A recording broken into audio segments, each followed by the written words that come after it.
Hi అండి. నేను మీ రాఘవరావుని. ఈరోజు ఒక సాయి అనే టీవీ యాంకర్ గురించి మాట్లాడుకుందాం అండి. ఒరేయ్ సాయి, ఇంక నువ్వు మారవా? నీ బుద్ధి ఏం బుద్ధిరా? ఇంత వక్ర బుద్ధి ఏంటి అసలు? నువ్వు వంకర ఎదవా, టెంగర బుచ్చి ఎదవా. నువ్వు నీ తొక్కలో విశ్లేషణలు ఆపు. నువ్వే బోడి సలహాలు ఇచ్చేస్తే ఎట్లా ఎవరికి పడితే వాళ్ళకి? నువ్వెంత, నీ బతుకెంత? నువ్వు సలహాలు ఇచ్చే వ్యక్తివా? ఏంటి ఆ విశ్లేషణలు ఏంటి? నువ్వు జర్నలిస్టా? నువ్వు పనికి మాలేదవా? ఏంట్రా నువ్వు మాట్లాడుతున్నావు? ఎందుకు పేటీఎం బ్యాచ్ మీరు కెలుకుతారు పవన్ కళ్యాణ్ గారిని? పవన్ కళ్యాణ్ గారికి జగన్మోహన్ రెడ్డి ద్వేషము, పవన్ కళ్యాణ్కి జగన్మోహన్ రెడ్డి వైసీపీ వాళ్ళంటే 200% కేకలేస్తాడు. అదే టీడీపీ చంద్రబాబు నాయుడు అయితే 50% కేకలేస్తాడు. అంటే కొంత 50% కోపం ఉంటుంది చంద్రబాబు నాయుడు అంటే. జగన్ అంటే 200% కోపం ఉంటుందట. నీకు ఎవడు చెప్పాడురా? ఎందుకు అది? వైఎస్ఆర్ రాజశేఖర రెడ్డి పవన్ కళ్యాణ్ గారు ఏమన్నారు రాజశేఖర రెడ్డిని పర్సనల్గా? చెప్పు. వైఎస్ రాజశేఖర రెడ్డిని పర్సనల్గా అనలేదు, జగన్ని పర్సనల్గా అనలేదు. వాళ్ళు చేసే పనుల్ని, వాళ్ళు ఉన్న పార్టీని ఆయన ద్వేషించాడు. అసలు పవన్ కళ్యాణ్ గారు కాంగ్రెస్ పార్టీని ఎందుకు ద్వేషించారా? చెప్పు. ఎందుకు ఆయన కోపం పవన్ కళ్యాణ్ గారికి ఎప్పుడు ద్వేషించాడు కాంగ్రెస్ పార్టీని? కాంగ్రెస్ నాయకుల్ని పంచి రోడ్డు కొట్టాలన్నాడు. ఎందుకంటే కాంగ్రెస్ నాయకులు చేసే పనులు అటువంటి హీనాతీమైన పనులు. నీకు తెలీదా?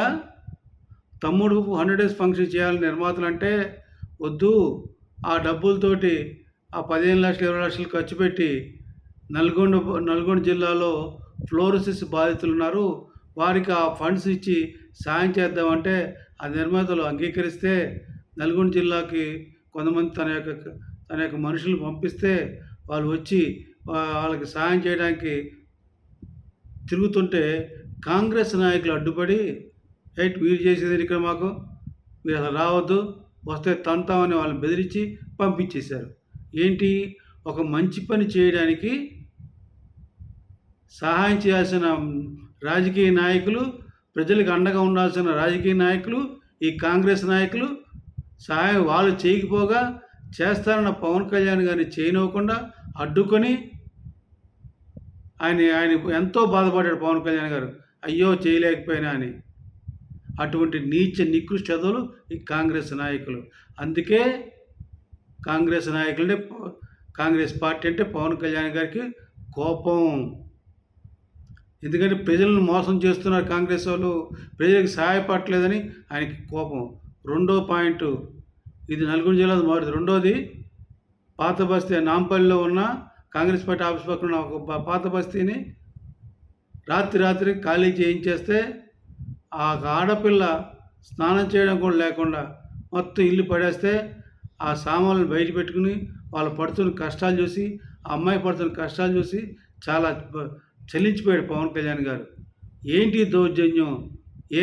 అంత పెద్ద కాంగ్రెస్ పార్టీ ఆఫీస్ ఉంది నాంపల్లిలో, అది సరిపోదా?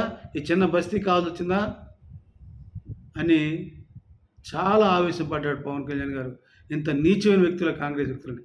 అందుకే ఈ 2 కారణాల వల్లే కాంగ్రెస్ పార్టీని గొడ్డోళ్ళు తీసి కొడతానన్నాడు. కాంగ్రెస్ పార్టీ హటావో దేశ్కి బచావో అన్నాడు పవన్ కళ్యాణ్ గారు. కారణం అది. వాళ్ళు చెయ్యరు, చేసే వాళ్ళని చేయనివ్వరు, ప్రజలకు దగ్గర కారు వాళ్ళు, ప్రజల దగ్గర వాళ్ళ దగ్గర కారు. ఎందుకంటే వీళ్ళ దగ్గర అయితే వాళ్ళని థూ అని ఉమ్మేస్తారు ఆ కాంగ్రెస్ నాయకుల్ని. అటువంటి చెత్త కాంగ్రెస్ పార్టీ కనుక కాంగ్రెస్ పార్టీ తిట్టాడు పవన్ కళ్యాణ్ గారు. అంతేగాని వైఎస్ఆర్ రాజశేఖర రెడ్డిని ఏమీ అనలేదు, జగన్మోహన్ రెడ్డి పర్సనల్గా ఏమీ అనలేదు. జగన్మోహన్ రెడ్డి చేస్తున్న పనులుగా అన్నాడు. అతను డబ్బులు తిన్నాడా లేదా?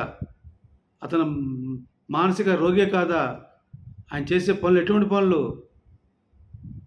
పవన్ కళ్యాణ్ గారు ఎంత హీనంగా మాట్లాడాడు, దాని గురించి మాట్లాడమే. పవన్ కళ్యాణ్ గారు జగన్మోహన్ రెడ్డి ద్వేషం అంటున్నావు కదా, అది ఎందుకు మాట్లాడవు? జగన్మోహన్ రెడ్డి ఎట్లా మాట్లాడాడు పవన్ కళ్యాణ్ని? ఆ యొక్క పేటీఎం బ్యాచ్ వైసీపీ నాయకులు ఎట్లా మాట్లాడారు? వాళ్ళ మనుషులాగా ఏమైనా మాట్లాడారా? ఆ యదోళ్ళని ఏమనకుండా ఉండాలా? ఆ 200% ఏంటి? తాట తీయాలి ఒక్కొక్కరిది, పనికి మాలిన ఎదవలది.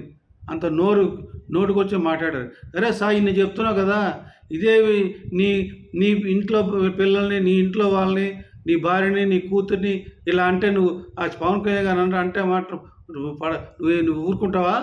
మూసుకుని కూర్చుంటావా? దుర్మార్గుడు, దుష్టుడా! ఏ మనిషిరా నువ్వు అసలుకి?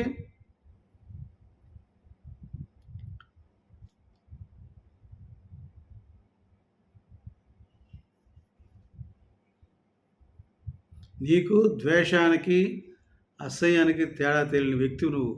నువ్వు జర్నలిస్ట్ ఎలా అయ్యావో తెలియట్లేదు నాకు. పవన్ కళ్యాణ్కి ఆయన కారణజన్ముడు. ఆయన అందరినీ ప్రేమిస్తాడు. ఆయనకి ఎవరి మీద ద్వేషం ఉండదు.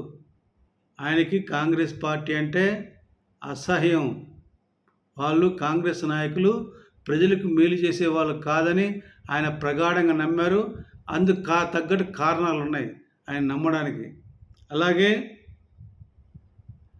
అతను మంచి వ్యక్తి. జగన్మోహన్ రెడ్డిని పర్సనల్గా ఒక్కటి చూపించి జగన్మోహన్ రెడ్డి పర్సనల్గా మాట్లాడితే భారతి గారు అన్నాడు, నేను అనగలను అన్నాడు. ఒకటే చెప్పాడు, జగన్ గుర్తుపెట్టుకో, నిన్ను నీ పార్టీని అధపాతాళం తొక్కకపోతే నా పేరు పవన్ కళ్యాణే కాదు, నా పార్టీ జనసేన పార్టీ కాదని సవాల్ చేశాడు. అంతేగాని జగన్మోహన్ రెడ్డి పర్సనల్గా ఏం మాట్లాడలేదు. ఆయన తల్లి గురించి కానీ, భార్య గురించి కానీ, చెల్లి గురించి కానీ, ఎవరి గురించి కానీ ఒక్క మాట అనలేదు. That is Pawan Kalyan. అటువంటి ఉత్తమని పట్టుకొని ద్వేషం అంటావా? దుర్మార్గుడు, దుష్టుడా! రే సాయిగా, పురుగులు పడి చచ్చిపోతావు. అందరూ అంటుంటారు వాడు ఎదవా అని. నువ్వు ఎదవే, కానీ నీ యొక్క వీడియో ఎవడో పెట్టాడు నాకు, జనసేన కార్యకర్త, వీడికి బుద్ధి చెప్పండి సార్ అని. ఆ విన్న తర్వాత నాకు బాధ అనిపించింది. ద్వేషం ఏంట్రా పవన్ కళ్యాణ్ గారికి? ఎవరి మీద ద్వేషం ఉండదు. ఆయన కారణ జన్ముడు. అందరినీ ప్రేమిస్తాడు, ప్రేమిస్తూనే ఉంటాడు. అది ఆయన మనస్తత్వం. అది తెలుసుకో.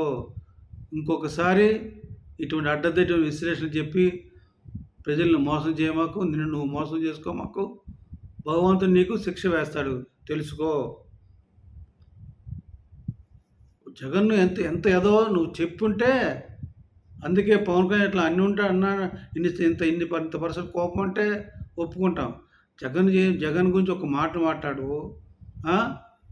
పవన్ కళ్యాణ్ మాత్రం జగన్ మీద ద్వేషం, మీరు కెలకమాకండి, పవన్ కళ్యాణ్ని కెలికితే జగన్ అంటే ఎక్కువ ద్వేషిస్తాడు అని మాట్లాడుతున్నాం.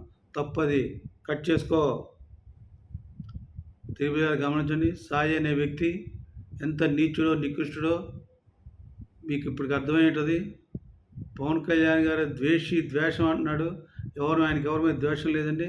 ఆయన మంచి వ్యక్తి, అందరినీ ప్రేమించే వ్యక్తి, ప్రజలందరూ బాగుండాలనుకునే వ్యక్తి, ప్రజల కోసం పనిచేసే వ్యక్తి. జగన్ లాంటి రాక్షసుడు, జగన్ లాంటి ఫ్యాక్షనిస్టు రాకూడదనే కోరుకున్నాడు 2019లో. కానీ మీరందరూ కలిసి ఆయనకి ఓటేయలేదు. ఆయన్ని 2 చోట్ల ఓడించారు. కానీ ప్రజల పట్ల ఆయనకి ప్రేమ తగ్గలేదు, ప్రజల పట్ల ఆయనకు బాధ్యత తగ్గలేదు, ప్రజల పట్ల అభిమానం తగ్గలేదు. అన్నీ భరించి 2 చోట్ల ఓడిపోయినా కూడా మళ్ళా రాజకీయాలు చేసుకుంటూ, ప్రజల మధ్య తిరుగుతూ, ప్రజలకు సేవ చేయాలని, ఈ రాక్షసుని పారదోలాలని చంద్రబాబు నాయుడు గారి జైల్లో కలిసి పొత్తులో వెళ్తున్నామని ప్రెస్ మీట్లో చెప్పి, భారతీయ జనతా పార్టీతో అప్పటికే ఉన్నా కూడా, కూటమిలో ఉన్నా కూడా, కలిసి ఉన్నా కూడా భారతీయ జనతా పార్టీ చెప్పకుండా అనౌన్స్ చేసి, మళ్ళా ఢిల్లీ పెద్దలతో మాట్లాడి వారిని కూడా ఒప్పించి మాటలు పడి కూటమిగా ఏర్పాటు చేసి తన సీట్లు తగ్గించుకొని, ఎటువంటి పరిస్థితులు ఈ రాక్షసు రాకూడదు, జగన్మోహన్ గెలవకూడదు, ఇంత కష్టపడ్డాడు, ఇంత త్యాగం చేశాడు. అటువంటి వ్యక్తిని దేశానికి మాట్లాడుతున్నాయి ఈ సాయి గారిని చెప్పుతో కొట్టాలని నేను ప్రగాఢంగా ప్రజలను కోరుకుంటూ వేడుకుంటూ సెలవు తీసుకున్నాను. భగవంతుడా, ఇటువంటి సాయి లాంటి వ్యక్తులు నాశనం అయ్యేట్టు మీరు చేయాలని, శపించాలని నేను కోరుకుంటూ వేడుకుంటూ సెలవు తీసుకున్నాను. జై జనసేన, జై హింద్.